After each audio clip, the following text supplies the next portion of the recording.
Well, hello, you guys, and welcome back to another episode of Crypto News with Julie Kennis. I'm your host, Julie Kennis. As always, this show is powered by the Gokhshtein News Network. Thank you all for tuning in on this very fine Monday. Hello. I see you, For Loco. I see John Legend, Poe Man. I'm going in reverse today. I'm going in reverse. I hope you guys like that. I hope you like it. Blocky, Black Hat Team, hello. Mike Volmer, who is number one? Degen Brian. Oh, hello. Is it going up? Is it going down? Is it going up and down really fast? What are the charts doing? Well, this weekend it was rather calm. Low liquidity weekend. Nobody did a lot of anything. I didn't do a lot of anything this weekend, you guys. I will say this time change is not, it's kicking my butt so far. So I had struggled to sleep last night, and then the fire alarm went off in the house last night, and it was an eventful evening. The house did not burn down, but the fire alarms went off. Everything was fine. Everything was fine. But I did not get a whole heck of a lot of sleep. So I'm rather tired today, but I am here and I am back because I love you guys. But I'll tell you, when I was starting the show, did I forget Mike Volmer? Did I forget Mike Volmer? I did not, did I? After last Friday's show, you guys, I'm like, how do I even approach you all again today? Because that was so much fun. I had other friends who watched the live stream over the weekend who were like commenting about some of the stuff. I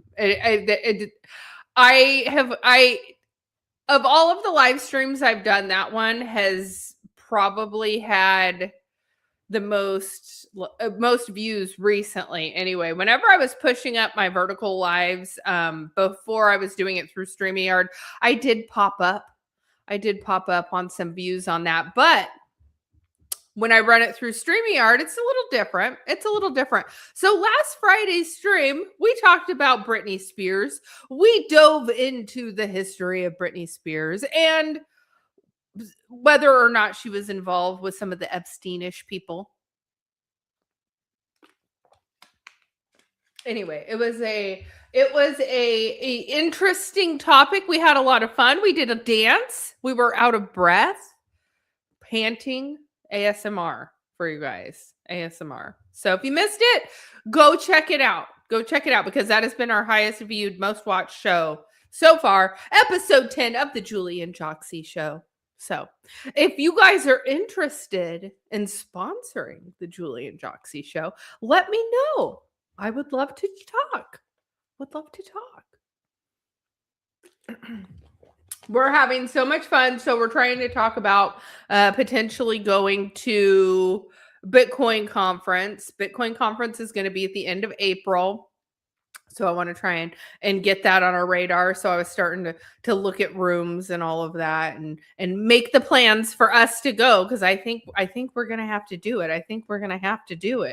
And Bitcoin conference is great because there's a lot of like heavy hitters there. And I've gotten really good at like traveling around and live streaming on the go. So when I do my live stream from the Bitcoin conference, it's great because I clip in my microphones. We will go around, we'll stop and interview with people. So it's a lot of fun. Hello, Dennis Smith. Smash the subscribe if you're new here. I live stream every day at 1 o'clock Pacific time talking about crypto. You know, and there's a lot of geopolitics that are starting to trickle down into our Bitcoin. But when things are uncertain, Bitcoin could be a good store for the money. And we will talk about what has happened since the price of Bitcoin has gone down. Michael Saylor is buying. Are you buying? Am I buying? Are we buying yet? Are we calling bottom or are we going lower? Are we going to drop it down low? Yeah, I could do it. You know, I need to get one of those stream decks. There's like a stream deck and I can load sounds onto it. And once I do that, it's all over for you guys, because then I could just push the button and it's like, yes. I'm going to put that on my list of little toys to buy myself. I do have a wish list of toys I want to buy myself. So I'm going to add that to the wish list of toys that I want to buy myself. So you guys, it is exciting for me today because Bitcoin is back to 69. Bitcoin loves 69,000. So without further ado, let's go ahead and take a look at the crypto charts.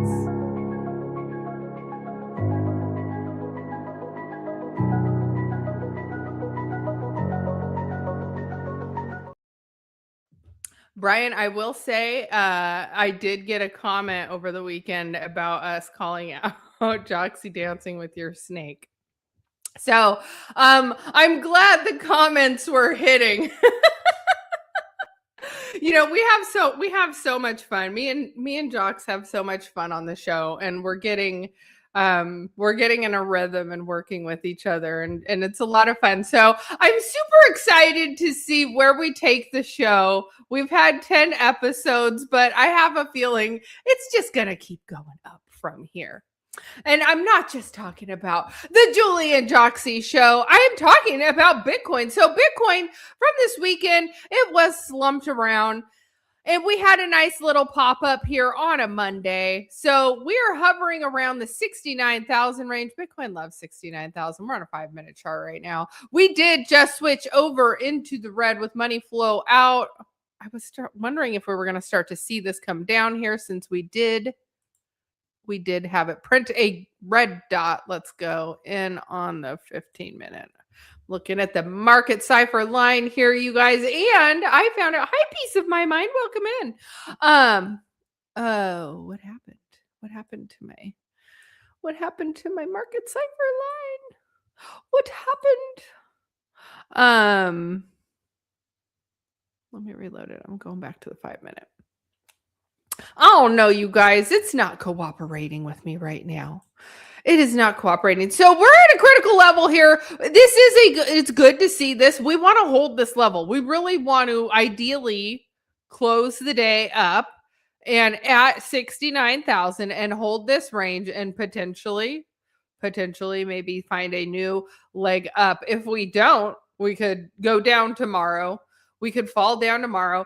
Now, we've had Trump throwing all kinds of different scenarios around with this war that we've got in Iran. He has said things like, we're going to have boots on the ground.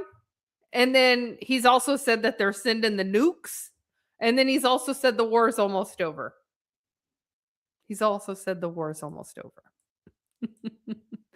So right now I'm holding mostly stable coins. I do have my Bitcoin that I don't sell. I do have my dog that I was going to sell my dog for Bitcoin.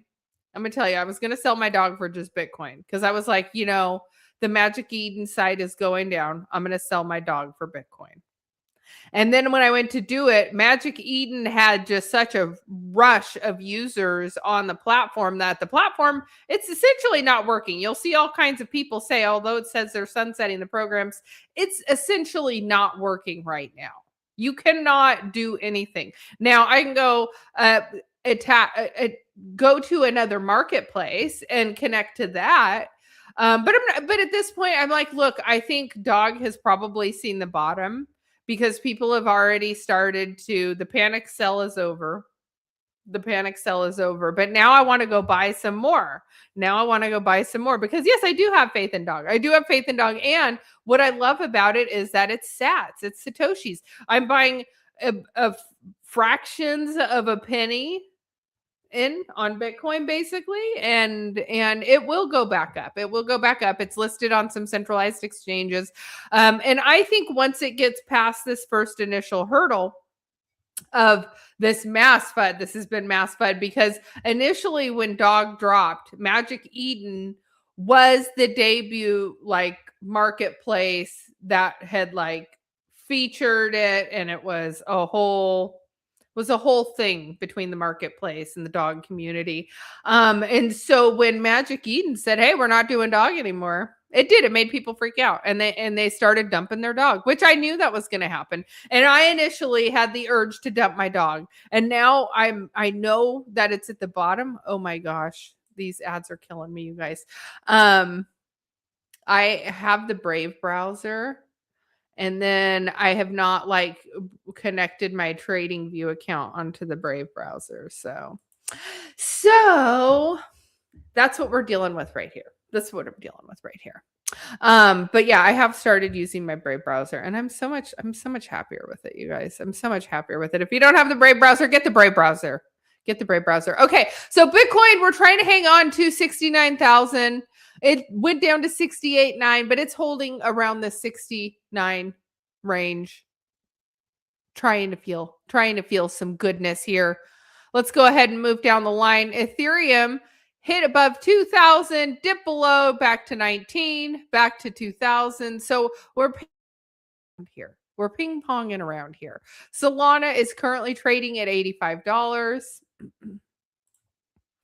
Let's see. Oh my gosh, you guys, my computer is moving so slow. I'm just gonna woosah. It's not working for me. Okay. I'm gonna leave that. I'm gonna put it down and leave it there, you guys, and be really small in the corner right here. I don't know why. I don't know why. Why am I small? Why am I small? Why? The technology is not being my friend today, you guys. Someone help me. It's a whole lot of this right now. Ah! Ah! Ah! Ah! We're gonna get through it. We're gonna get through it, you guys. We're gonna get through it.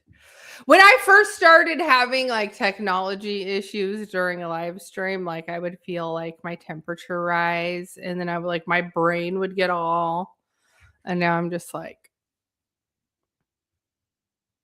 don't even care anymore. I don't even care anymore. I'm just here. There. I'm just there. All right, you guys. Oh my gosh. Thank you for bearing with me. We do have some breaking news to get into.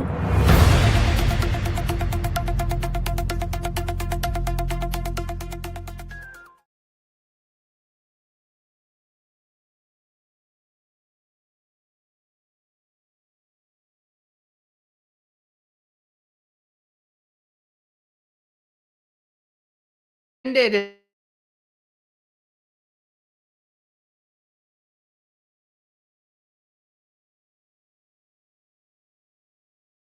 We're great, you guys. We're just doing things and being frozen.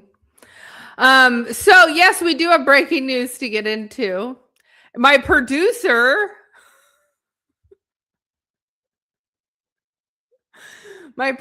here is not pressing the buttons very effectively. It's me. I'm the problem. It's me, you guys. So since we've had this downturn, Michael Saylor's strategy has made 1.3 billion in Bitcoin purchases last week. The company now holds roughly 738,000 Bitcoin. So a total of about 56 billion or 50 billion at current price. So his current price, you guys know, because we were down. Let's see. Because I know he was at 74 average buy price. I thought when I saw here in the article, he's down to 70. Yes. The leading company added 17,944 Bitcoin to its holdings and now at a total cost of 1.28 billion. So it is now down to an average cost basis of 70,900. Michael Saylor is buying the dip. Michael Saylor is buying the dip. That's yesterday's news. Yes. Thank you. Thank you, Brian. Thank you, Brian. Did you buy the dip? Did you buy the dip? Oh my gosh. Shit talker. Okay, crypto and stocks add to gains as Trump says Iran war could soon be over. It's been a historic 24 hours with crude oil, which has soared to 120 per barrel overnight on Iran worries, but has plunged back to just above $80. So it's been a wild last 24 hours, continued in all markets after Trump said that the war against Iran could soon be over. The action against Iran is very far ahead of what is expected to be a 4 to 5 week time frame, Trump said in late afternoon comments. He is expected to give updates on the situation at 5:30 today. So that's Eastern time. So it'll be a little later this afternoon. So we'll get a new update from him today. So already in the midst of a sharp reversal, higher on plunging Sunday evening, oil soared as much as 30%. Crypto and equities markets added to gains following the comments. Just ahead of the close, NASDAQ was ahead just about 1.25%, while the S&P 500 was up about 0.8%. So 0.8%. So, but yeah, oil has been the one to have quite the rally. Oh, and the whole Pudgy Penguins thing is really funny to me, you guys. Did you see that they came out with Pudgy Penguins is getting sued, and then they came out with like a meme that essentially was the company's logo that was suing them with the Pudgy Penguin imposed on it. It was just terrible. Anyway, so with what's going on with Trump, we're going to get some updates on that, but I have some theories that it probably could potentially be over soon, depending on what he has planned. So Bitcoiners celebrate as the network produces its 20 millionth coin. So is this also why we're seeing miners exiting out of the space potentially? So they're pivoting to AI, but Bitcoin network has reached its 20 millionth mined coin, leaving just 1 million Bitcoin to be mined over the next century. The market is about to experience something new, a global asset with almost no new supply left. So will this potentially be where we're going to start to see another short squeeze? We've not had a short squeeze on Bitcoin in forever. So Bitcoin's finite supply offers predictable rules. So, this is what we know. So I don't need to tell you guys. We already know. It's scarcity is what we like. In a world that prints money infinitely, we like scarcity. So Bitcoin braces for oil shock with the death cross. 5 things we need to know this week. So will things continue up, or with Bitcoin facing 2 death crosses and a total failure of the 79,000 Bitcoin price breakout and heads into the second week of March as the US-Iran conflict raged on. So Bitcoin reverts to its boring bear market. I feel like this was before we had a pump, because this was still listing it at like the 74,000 range. But I wanted to bring this up because of the fact that it is talking about the death cross, which historically could mean there is some downward movement. So we look at this death cross here, but then I look and I'm like, but that was like up and then it went down. Yeah. So I don't know, you guys. But they say, look, there's a death cross. There's a death cross. So is it going down? Potentially.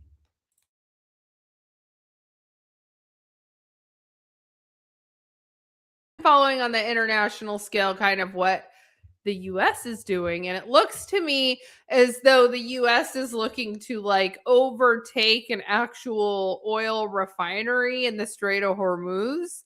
And I don't know if that's true or not, but they have this whole plan with this island. And Now, why they went in and bombed the other part where they had like oil raining from the sky, obviously that was like in mainland Tehran, and potentially they were looking at like taking those facilities offline. I just find it very interesting, and how closely what's going on an international scale is playing into the markets here. So I don't know. I think it's one of these things where if you're totally sidelined and you're not looking at when you're going to start scaling in, because at this point it's like I'm going to start scaling in. I don't know if it's going to continue going down. You didn't see the oil raining from the sky? Yeah, no, they had oil raining from the sky.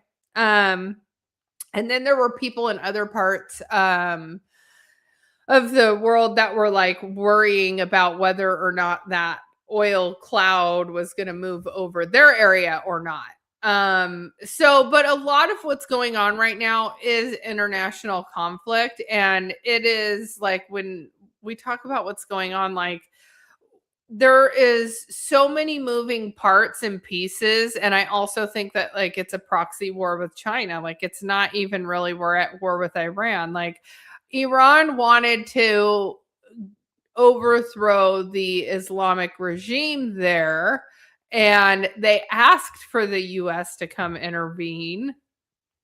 Now I don't know whether the timing is just right, but it's like the Strait of Hormuz, they closed down all oil tankers from going through there with the exception of China. With the exception of China, because Iran had a special deal with them. And so it's like a proxy war with China. It's a proxy war with China. So it's not really a war with Iran. It's not really a war with Iran. So I'm not believing this is being as bad as some of it is being made out to be. Now, what is sad is like, okay, my daughter's 16 and my daughter's in high school, and the kids that are in high school, they're really scared they're all going to get drafted. Like they're all scared they're going to get drafted. I told my daughter, I was like, well, you're not going to get drafted. You have epilepsy. So she was like, oh, like you could tell that was like the one time she was excited to have like a reason to use that to her advantage. But yeah, I mean, it's sad to think that like that's what the kids are worried about right now. Like, so it's sad because they shouldn't be worried about going to war. And like, I feel like the way things are being handled now, like we're just going in and taking leaders of government and doing these things and very swift moves that people aren't expecting. And so it's not like the way wars were fought like 50 years ago, where you've got boots on the ground and people are in ditches and everybody's like, coming home with missing limbs and stuff. So, but with that also being said, is like there's like other things you have to worry about. Is like, what if there's some sort of like crazy chemical warfare thing that goes on, or and then you have people like Bill Gates, which don't even get me freaking started on Bill Gates because I hate that guy. But he truly, to me, is like one of these just evil people. And he has just started to say that the humanity is getting ready to enter like a new dark age. And I feel like just saying, because of you. I mean, who's had the most money in the world for the last like 30 years? You. So if humanity is entering a new dark age, who is to blame? Who is to blame?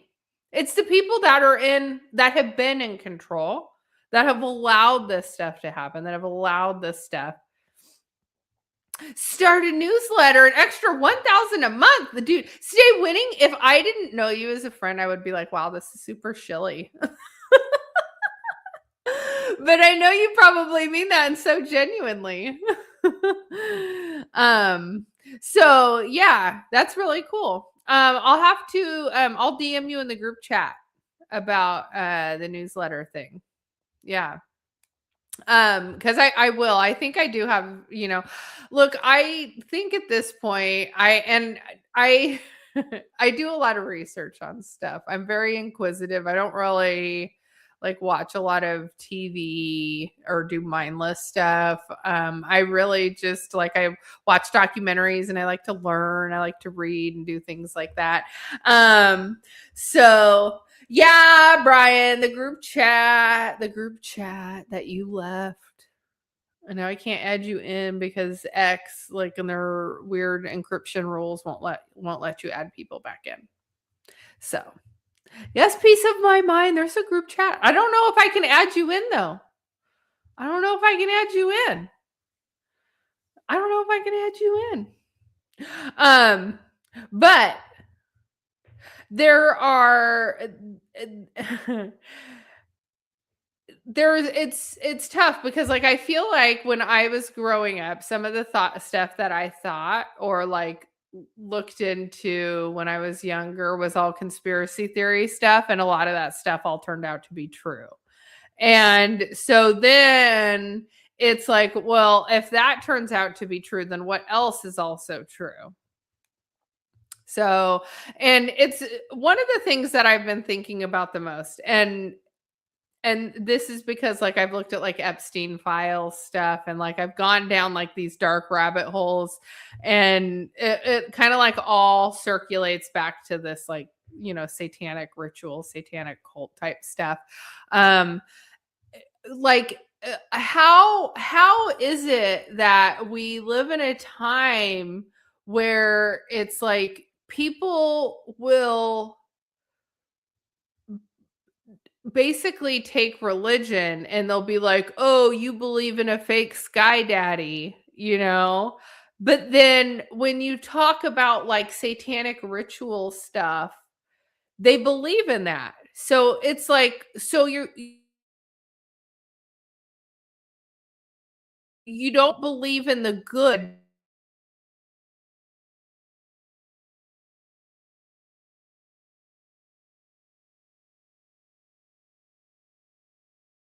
My gosh, you guys, this is terrible today. I don't even know. I can see that I'm just frozen on the other screen. I think I'm back now. But for if one is going to exist, then the other has to exist, right? So if you're admitting that the satanic stuff is there, that, like this is all real, you believe that there's like dark entities that can take over people. Yeah, that's right. That is who's freezing me. Then there has to be the good too. There has to be the all being light. There has to be the good. There has to be the one, the Yahweh, the I am, the, you know, one universal God. And so I just feel like, how can we live in a time where all this bad stuff's coming out and people believe the bad stuff, but they don't believe the good stuff? And then if okay, so now we live in a society where all of this bad stuff is going on, all this bad stuff is going to light, all of it is being confirmed, all of it is being confirmed. So then what do you do? Well, people probably need to start going to church again. Like people probably need to start praying again. People probably need to start talking about God again. So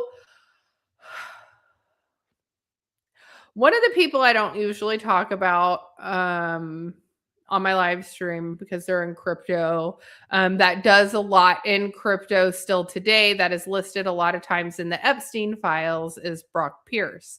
He was with the Bitcoin Foundation. He's with Tether. He's with a bunch of other stuff. But he is listed in the Epstein files a ton, like the mostest. Like you can go type his name in and look him up, and you will see that he is there with him meeting up all the time. Like they are like buddy buddies. So this guy is going around and buying historic churches and converting them to like, you know, hotels. And he bought one in Amsterdam. He bought one, a couple in Puerto Rico. Like, and I just feel like it's almost like the biggest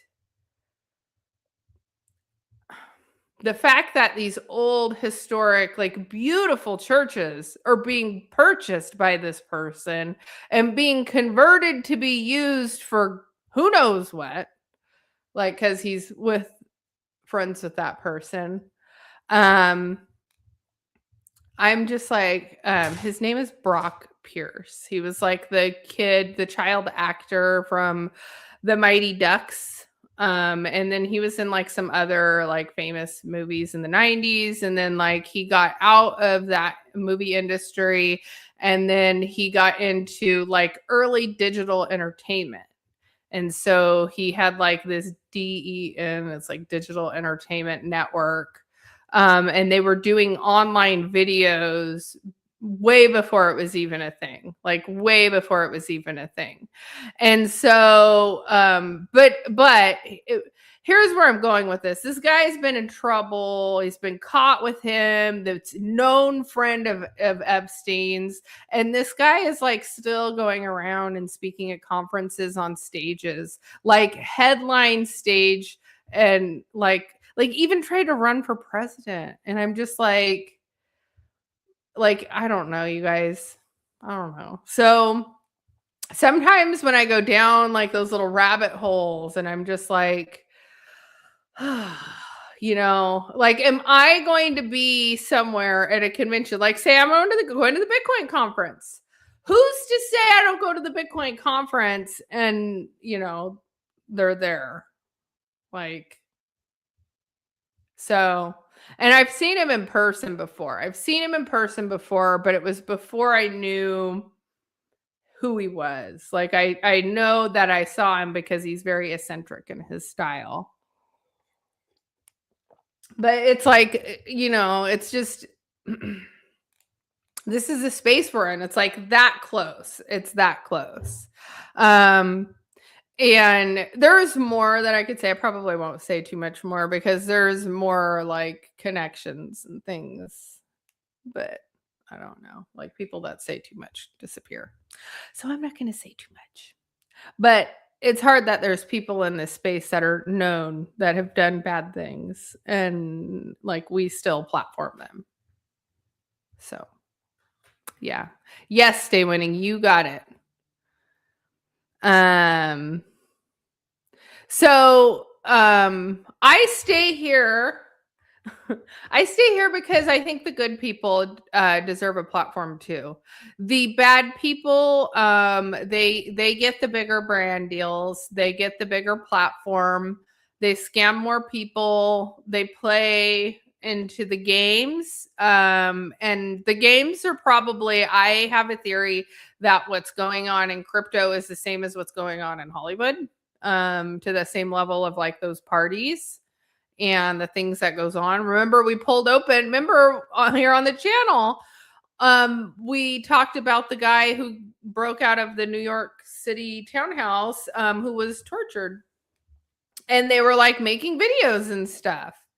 And so this stuff does go on. This stuff does go on in crypto. And I think it goes on more than people realize. And so there's people in crypto who they seem very loud, or they're given a platform, or they seem they have a lot of support because of the fact that they have these people who are supporting them with big pockets and deep pockets. And they're playing the game and they're, you know, participating. And just because certain people are in jail does not mean that those things aren't still going on. So when I hear about like these old historic churches in different countries that are being acquired and converted from its religious purpose to a, like, you know, bed and breakfast, it makes me sad because it strips all of everything that was good. And, you know, we talk about like what it used to be like, and churches all used to have church bells. Church bells have all disappeared for a reason. Like there's a reason, because church bells carry a frequency, and the frequency keeps away bad spirits. And So when the church bells are gone, the bad spirits are able to get closer. And so, yeah.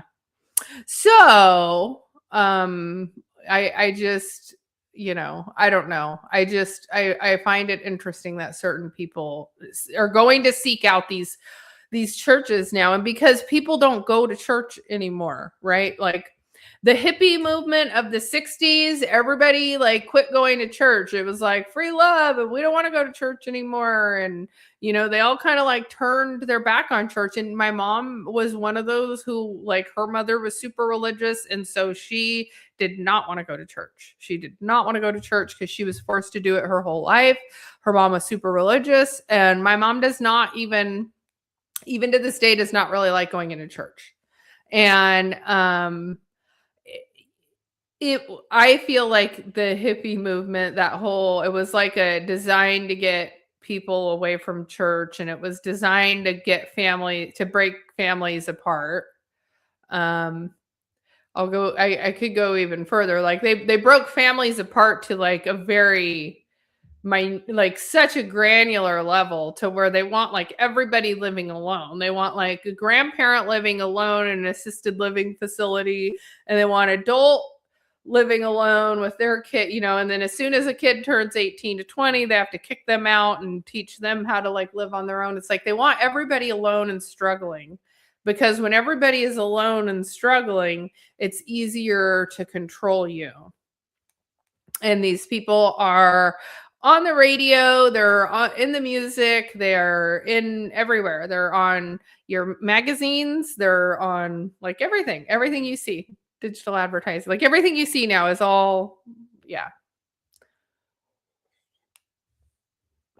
So when I first got into crypto, I think I told you guys before, somebody had approached me once upon a time about doing a YouTube channel, but they wanted to have control over what I said every day.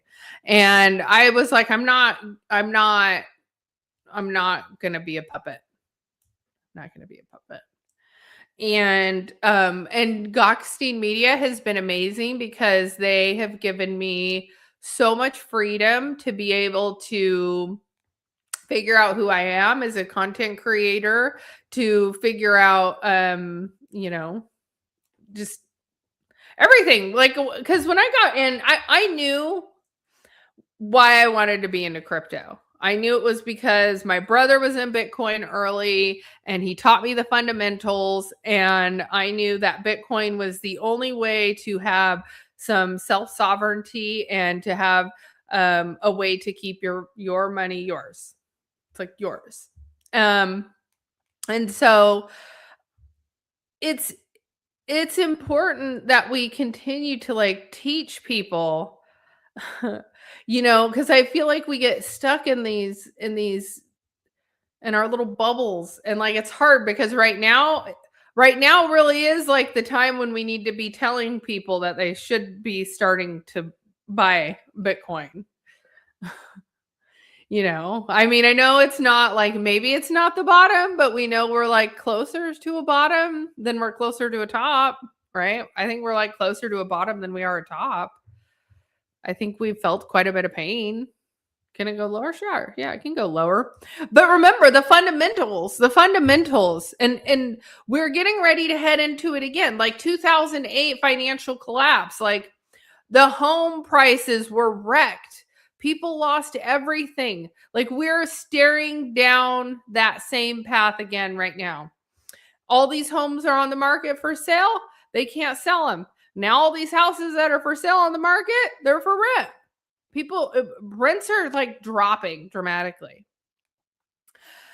When the housing market collapsed last time, people could not pull their money out of the banks. People could not pull their money out of the banks. Bitcoin was born. So if we are looking at another financial disaster in the housing market, then Bitcoin is the answer. Bitcoin is the answer. So, yeah. And will Bitcoin still be significant 10 years from now? Absolutely. Absolutely. They talk about quantum computing and whether quantum computing can break cryptography. And I think that the ability to scare people with that allows them to get funding to develop AI, and developing AI is more a priority for them because, again, I think if we build out all the AI infrastructure that the world depends on, then we have control of the world's, digital, work staff, essentially. So they're saying quantum can break Zcash now, they're saying. Uh-oh. Yeah. I think when they'd asked Charles Hoskinson about it, he said he still thought it was going to be like at least 20 to 30 years out. He didn't think it would be anytime soon. And I still think with AI, look, we're 4-ish years into like AI tools becoming, well, like 2021 was kind of when like the AI videos, I'm frozen again. No, I'm not. Okay. It's like, son of a gun. When those AI tools first came out, like the videos, they were not very clear. It wasn't very good. But now you can still kind of tell that stuff is AI. It's gotten better, but you could still kind of tell stuff's AI. And that's like 4 years later. Like they'll still like Joxie's hat, like her Santa hat. It was like struggling to figure out where to put the thing, and then so some stuff is still funky with it. It's still, and then you ask AI. This one guy has a video where he asks AI to count to 200 for him, and it will start and it always stops. Something will happen where it stops, it messes numbers up, it doesn't do it. And then he'll ask the AI, like, is there a problem? Is there a duration? Like, is there a maximum duration that you can reply for that cuts this off? She goes like, no, there's no maximum reply duration. So even though they say, the AI, yeah, it's smart, but it's still not perfect. It's still not perfect. So anyway, yeah, I think I'm done rambling for today, you guys. I think a lot of what we've got going on right now is hanging on the geopolitical side of things and what Trump and the international geopolitical stuff has going on. I still think it's proxy war with China. I think it's always been a proxy war with China, honestly. But look, it's I think if Trump's doing what I think he's going to do, which is that he truly is going to Iran. He's going to try and get in there and let the Iranian people get the Shahs back in, turn it back into Persia, give us the little oil island off the Strait of Hormuz. I don't know, you guys. I don't know. No, don't replace me with sexy AI, Julie. I am sexy enough in my little vertical window over here. Speaking of the vertical window, if you guys are on the vertical, please go over, smash a subscribe. I'm back every day at 1 o'clock Pacific time. As always, the show is powered by the Gokhshtein News Network and sponsored by Market Cipher. You guys, I will have my Market Cipher link. I did get a message. I need to put my link in there because the Julie 20 code is just a discount code, and I need you guys to press the darn link. So let me get that for you. On the next one, though, I will be back tomorrow at 1 o'clock Pacific time. I look forward to seeing you all on the next one. Bye-bye.